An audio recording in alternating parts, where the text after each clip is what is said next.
Suhu dingin di Indonesia diprediksi terjadi hingga bulan September 2024. Tak hanya dilanda suhu dingin, sejumlah daerah juga berpotensi dilanda cuaca ekstrim. Adapun suhu dingin pada musim kemarau tahun ini terjadi di sebagian besar wilayah di Indonesia.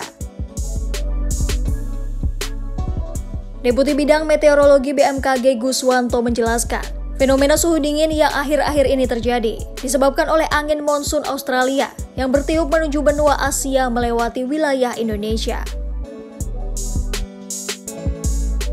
Guswanto mengatakan, fenomena suhu dingin terjadi jelang puncak musim kemarau pada bulan Juli hingga Agustus 2024. Namun fenomena ini diprediksi bisa terjadi hingga September 2024. Guswanto menjelaskan bahwa suhu dingin dirasakan di sejumlah wilayah Indonesia, terutama wilayah bagian selatan Khatulistiwa, yakni Pulau Jawa, Bali, Nusa Tenggara Timur, dan Nusa Tenggara Barat.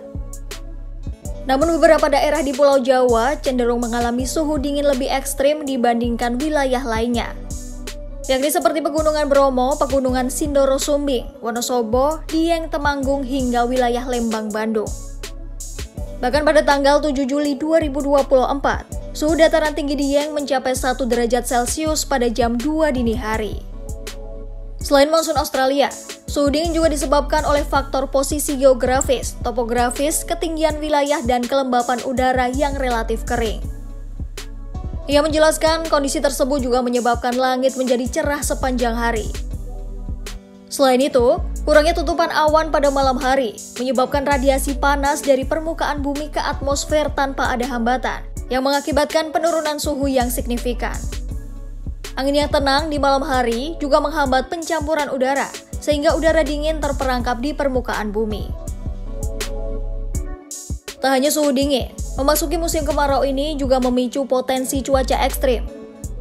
Terdapat daerah tekanan rendah di perairan barat Filipina dan di Laut Filipina sebelah utara Papua. Kepala Pusat Meteorologi Publik BMKG Andri Ramdhani menjelaskan, daerah tekanan rendah itu membentuk konvergensi di beberapa perairan, yakni di Selat Malaka, Laut China Selatan, Samudra Pasifik. Kemudian Kalimantan Tengah, Kalimantan Timur, Kalimantan Utara, Sulawesi Utara bagian barat, Laut Seram, dan Laut Arafuru. Andri menambahkan peningkatan kecepatan angin hingga mencapai maksimal 25 knot juga terdeteksi di Laut Andaman, Laut China Selatan, Samudra Hindia, dan lainnya. Hal itu mampu meningkatkan tinggi gelombang di wilayah sekitar perairan tersebut.